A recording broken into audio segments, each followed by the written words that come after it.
فحش عادات کیسے چھوڑیں؟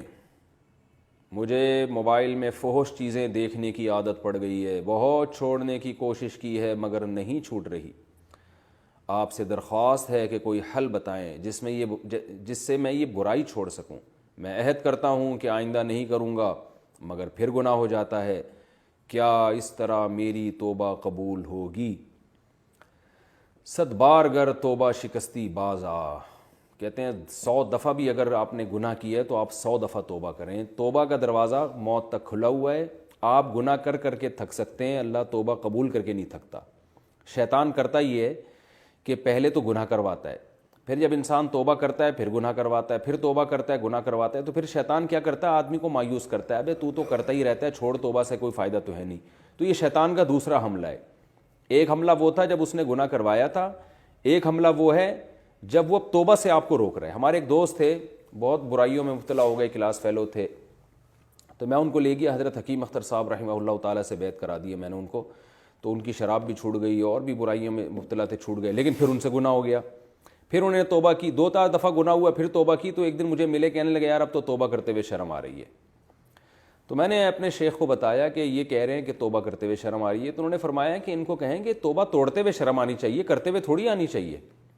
یعنی ان کو شرم اس پہ آ رہی تھی کہ یار بار بار گناہ کر کے توڑ دیتا ہوں، کس منہ سے توبہ کروں میں؟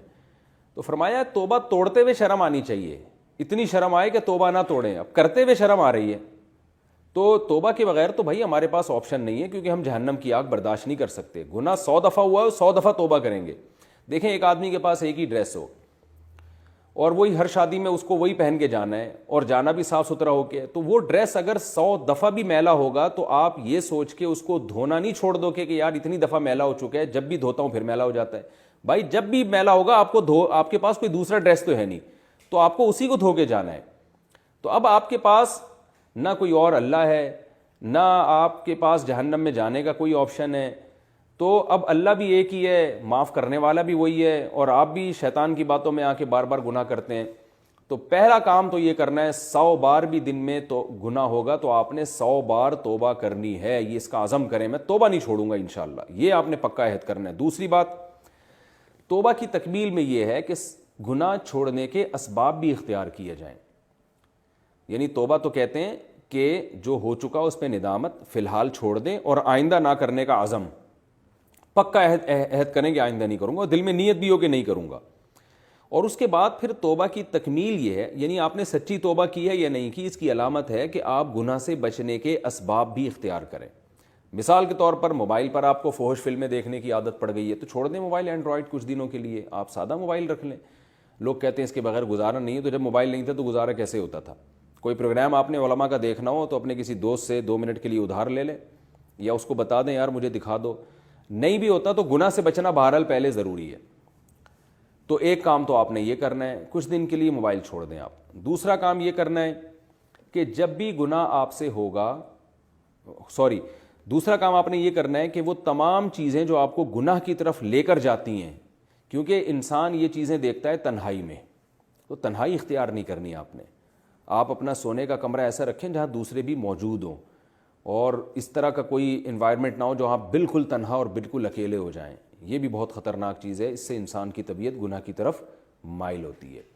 تیسری چیز، آپ نے اپنے آپ کو اتنا بزی کر دینا ہے فزیکل ایکٹیویٹیز میں کہ آپ جب شام کو سونے کے لیے لیٹیں تو بری طرح تھک چکے ہوں اور آپ کو بستر پہ میٹھی نیند آ جائے۔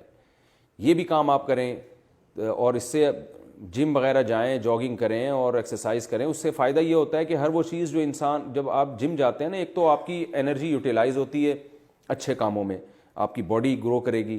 دوسرا، نفسیاتی طور پہ بھی اس سے آپ صحت مند ہو جاتے ہیں کہ آپ کو اب جسم بنانے کی فکر لگ جاتی ہے، ہر وہ کام جو آپ کی باڈی کو نقصان دے گا آپ اس سے بچیں گے۔ یہ جو فوج فلمیں دیکھتے ہیں، اور ظاہر ہے پھر یہ ہینڈ پریکٹس اور ان چیزوں میں اپنی صحت بھی برباد کرتے ہیں، تو ان چیزوں سے انسان بچ جاتا ہے، جم کی وجہ سے یا فزیکل ایکٹیویٹیز اگر صحت مند رکھیں گے ان سے بچ جاتا ہے انسان۔ تو یہ دو طرح سے بچتا ہے جو میں نے آپ کو بتائیں۔ تیسرا کام آپ نے کیا کرنا ہے، سوتے وقت آپ کوئی اچھی کتاب مطالعے کے لیے رکھیں اپنے پاس۔ یہ پتہ نہیں تیسرا نمبر ہے، شاید چوتھا نمبر ہے میرا خیال ہے، کہ آپ نے کوئی اسٹڈی کے لیے کوئی کتاب اپنے سرہانے رکھنی ہے، کوئی دلچسپ کتاب ہو، کوئی تاریخی کتاب ہو، اس کا فائدہ ہو، آپ کو معلومات ملیں، تو سیرت کی کتاب پڑھ لیں، کوئی بھی دلچسپ کتاب، وہ کتاب پڑھتے پڑھتے آپ سو جائیں گے، آپ کو نوبت ہی نہیں آئے گی اس گندگی کی طرف جانے کی۔ پانچواں کام آپ نے یہ کرنا ہے کہ اگر آپ کنوارے چھڑے چھاٹ ہیں تو فوراً سے پہلے شادی کرنی ہے، اور کسی کی بھی نہیں سننی اس میں آپ نے۔ اگر آپ کو اللہ نے وسائل دیے، آپ کو رشتہ مل سکتا ہے، تو کسی کی بھی نہ سنیں آپ، اور اس میں ماں باپ کی اطاعت بھی جائز نہیں ہے، بلکہ اللہ نے حکم دیا ہے کہ گناہ سے بچنے کا، اگر گناہ کا خطرہ ہو تو پھر تو نکاح واجب ہو جاتا ہے، تو فوراً سے پہلے آپ نکاح کریں۔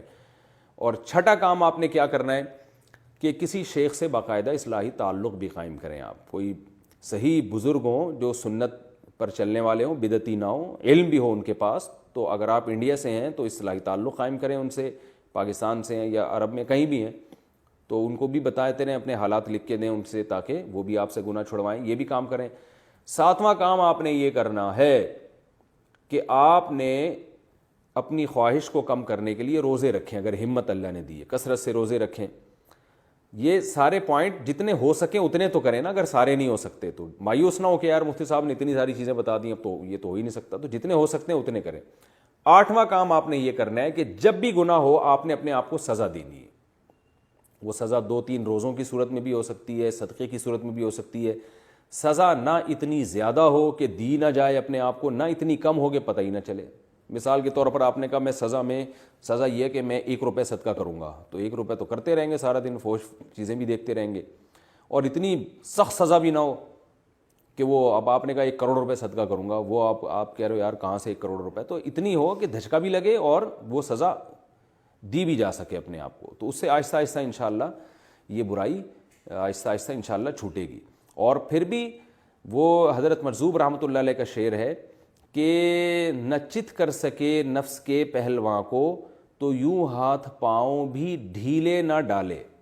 یعنی نفس کا جو پہلواں ہے نا، تیری اس سے کشتی ہے، شیطان سے اور نفس سے آپ کی کشتی ہے، تو وہ فرما رہے ہیں کہ اگر تم اس کو پٹخ کے گرا نہیں سکتے تو اب ایسا بھی نہیں ہونا چاہیے کہ ہاتھ پاؤں اس کے سامنے ڈھیلے ڈال دو اور بولو اب تو نے میرے ساتھ جتنا کھیلنا ہے کھیل لے، جو برائی مجھ سے کروانی ہے کروا لے۔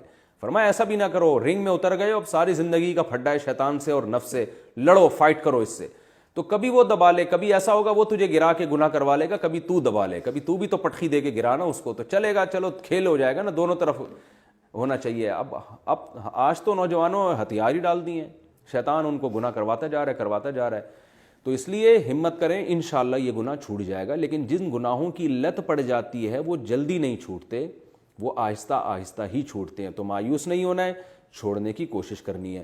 اور اگر کوئی اچھے نفسیاتی ڈاکٹر آپ کے جاننے والوں میں ہیں، اچھے ہوں جو دیندار ہوں، کیونکہ بعض ڈاکٹر خود آج کل لوگوں کو الٹے کاموں پہ لگا دیتے ہیں، اللہ تعالیٰ پناہ میں رکھے، ہینڈ پریکٹس وغیرہ پہ خود ڈاکٹر بھی لگا دیتے ہیں، تو یہ تو نیچرل نہیں ہے، اس سے بہت صحت خراب ہو جاتی ہے۔ اور کہتے ہیں کوئی صحت خراب نہیں ہوتی، جو صحیح ماہرین ہیں وہ کہتے ہیں اس سے صحت پہ اثر پڑتا ہے، ذہنی طور پہ ڈسٹرب ہوتا ہے آدمی، بہت سارے اس کے نقصانات ہیں جو ابھی میرا ٹاپک نہیں ہے۔ تو اس لیے کوئی اچھا دیندار ڈاکٹر ہو تو اس سے بھی رابطہ کیا جا سکتا ہے انشاءاللہ، اور پھر دعا بھی کی جائے، سب سے اہم چیز تبلیغ میں اگر وقت لگا لیں گے تو بھی بڑا فائدہ ہوگا انشاءاللہ آپ کو۔ تو آہستہ آہستہ یہ انشاءاللہ آپ سے فحش عادات چھوٹ جائیں گی اور آپ کو بہت اللہ اجر دے گا، کیونکہ جس زمانے میں جو گناہ پھیل جائے نا اور کوئی اس گناہ سے بچے گا تو پھر اللہ کے یہاں اس کی ویلیو بہت زیادہ ہوگی، کیونکہ قرآن کہہ رہا ہے وَقَلِيلٌ مِّنْ عِبَادِيَ الشَّكُورُ، میرے شکر گزار بندے تھوڑے ہیں۔ تو جو